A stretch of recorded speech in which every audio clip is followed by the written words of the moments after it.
My name is Rebecca Hayes. I am 41 years old. And for 3 years, my family has believed that I was nothing. In their minds, I am a woman who failed to build a life, a woman who slipped through the cracks, a woman who never escaped the shadows of her sister's success or her brother's pride. They told people I worked in a diner. They told people I scraped by washing dishes, waiting tables, stumbling through life with no future. To them, it was proof that I was the disappointment they always suspected.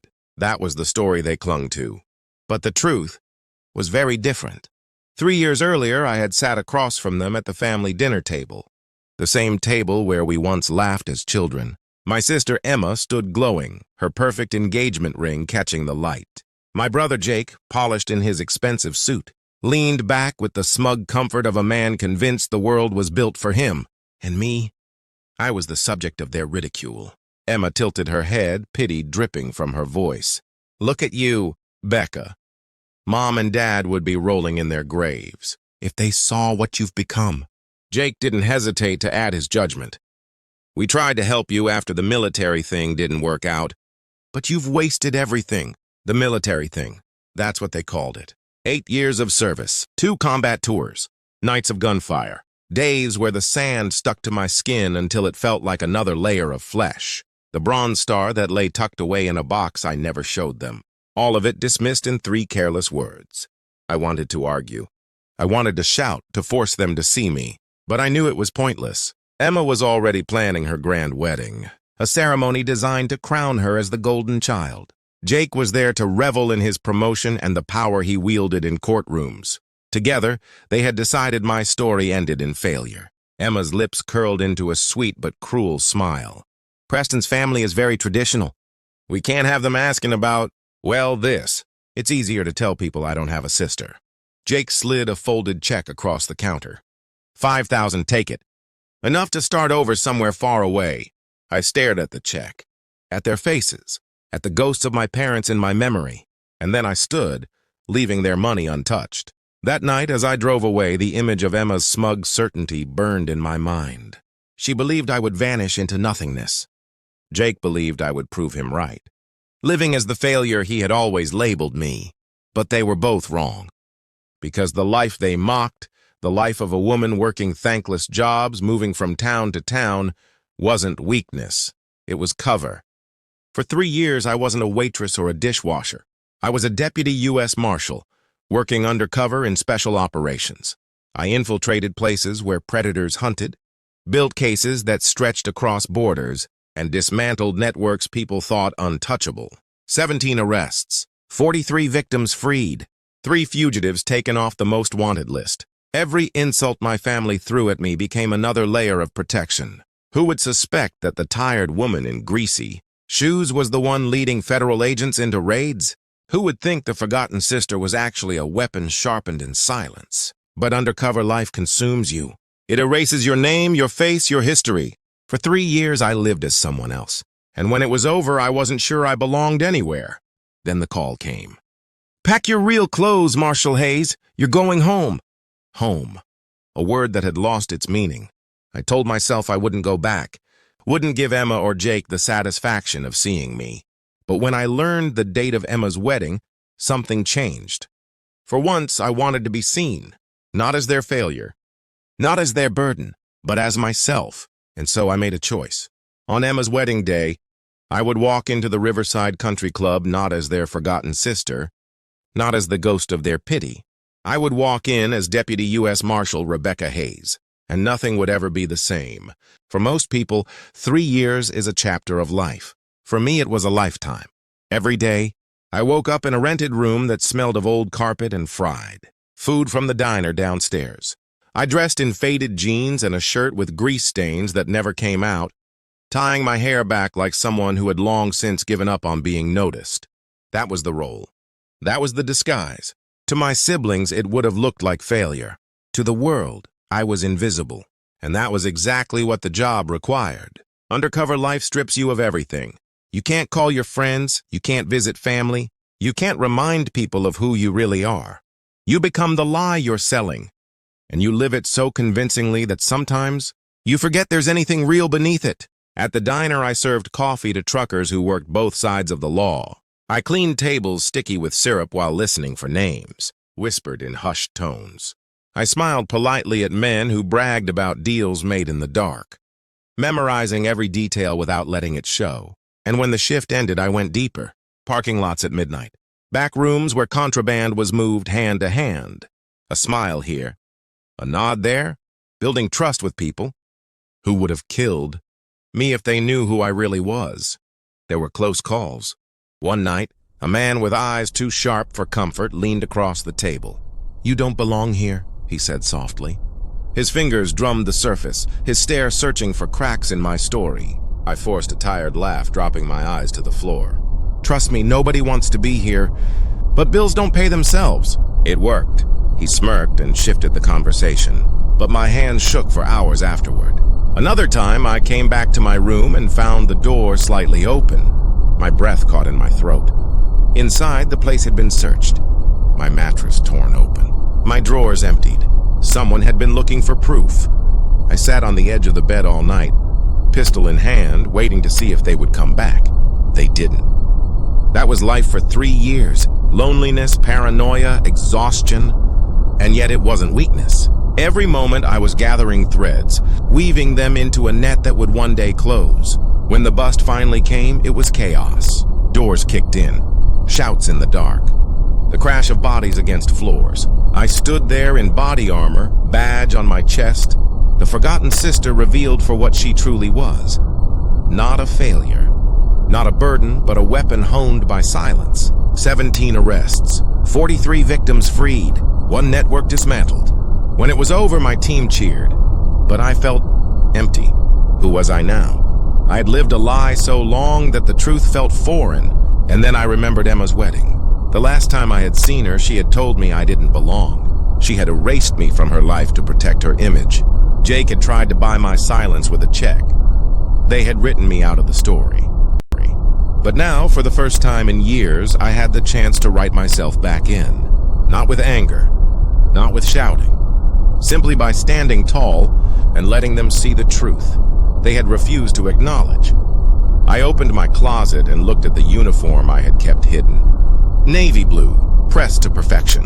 Ribbons that told stories of battles fought in deserts far away. A badge that had weight far heavier than metal. That was who I was. That was who I would be when I walked into Emma's perfect world. And this time, they would have no choice but to see me. The Riverside Country Club was everything I remembered. Grand chandeliers, polished marble floors, the kind of place where appearances mattered more than truth. Guests filled the hall, laughter and polite conversation mingling with the music from a live string quartet. Every detail screamed perfection, and at the center of it all stood Emma, my sister, glowing in her designer gown. She was radiant, I'll give her that. But beneath the diamonds and lace was the same smug certainty, the same belief that she was untouchable. I walked through the doors in my uniform. Not a diner apron, not faded jeans, but the full-dress blues of a United States Deputy Marshal. My badge gleamed in the soft light, ribbons perfectly aligned on my chest. My boots echoed across the marble as the room slowly fell silent. Conversations faltered. Heads turned. Whispers spread like fire through the crowd. Emma froze. Her smile faltered for the first time all night. Her hand tightened around Preston's arm. But he too had turned to look, curiosity flickering in his eyes. "Rebecca?" Emma's voice cracked on my name. As if saying it summoned a ghost she thought she had buried. I stopped a few feet from her, my back straight, my chin lifted. "Surprised to see me?" Jake appeared at her side almost instantly, as if drawn by instinct to protect her. His jaw clenched when his eyes locked on my uniform. "What are you doing here?" "Attending my sister's wedding," I replied calmly. Unless, of course, I wasn't invited. Again. A ripple of discomfort moved through the guests. Some recognized the insignia on my uniform, others simply sensed the tension. Emma tried to recover, forcing a brittle laugh. "You've made your point, Becca. No need for dramatics." I tilted my head. "Dramatics? You mean like erasing me from the family? Like telling people I don't exist? That's not dramatics. That's cruelty." Her smile slipped. "You don't understand. It was for appearances." "Appearances," I cut her off, my voice sharper than I intended. While I was undercover, risking my life every single day. While I was building cases to free victims and bring criminals to justice, you were worried about appearances. Gasps filled the room. Emma's face paled. Jake's jaw slackened for the first time, uncertainty flickering in his eyes.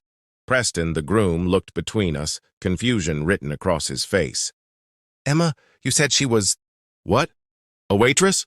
The silence that followed was heavier than any shout. Emma opened her mouth, but no words came. I stepped closer, lowering my voice but letting it carry. I've been undercover with the U.S. Marshal Service for 3 years. Every insult you ever threw at me, failure, burden, embarrassment, was the mask I wore to keep my work hidden. You thought I was nothing, but that nothing took down people who thought they were untouchable. For a moment, nobody moved. Then, from the back of the room, someone began to clap. It was hesitant at first, then stronger, until half the room was applauding. Emma's face burned crimson. Jake looked like the ground had been ripped out from under him. And me? For the first time in years, I felt seen. I didn't stay long. I didn't need to. I had said what I came to say. As I turned to leave, I caught Emma's eyes one last time. The smug certainty was gone, replaced by something else. Fear, maybe, or the dawning realization that she had built her world on a lie. And Jake? He didn't follow me. He couldn't, because he knew the truth now, and the truth was heavier than any argument he could muster. I walked out of the Riverside Country Club that night not as the forgotten sister, not as the ghost of their pity. I walked out as Deputy U.S. Marshal Rebecca Hayes, and for the first time I wasn't invisible anymore. The night after the wedding, I sat alone in my apartment, staring at the uniform still hanging on the back of my chair. The applause, the whispers, the looks of shock, they replayed in my mind like a storm refusing to fade. For years I had dreamed of being seen, of proving them wrong, and in one night I had done it. But the truth is, it didn't feel the way I thought it would. There was no grand satisfaction, no fireworks of triumph, only silence. Because recognition from people who never valued you isn't victory. Real victory is knowing who you are, even when no one else does. The phone rang the next morning. It was my supervisor congratulating me on the operation, reminding me that my next assignment was waiting. The world didn't pause for weddings or family drama. There was always another fight, another victim to protect, another criminal who thought they were untouchable, and that was enough for me. In the weeks that followed, I started getting letters. Some from victims' families thanking me for the work I had done, some from fellow officers who said my story gave them strength. And then, one letter arrived in a handwriting I knew instantly. Emma. I almost didn't open it. My hands trembled as I tore the envelope. The note inside was short. Just a few lines. I don't know how to ask for forgiveness.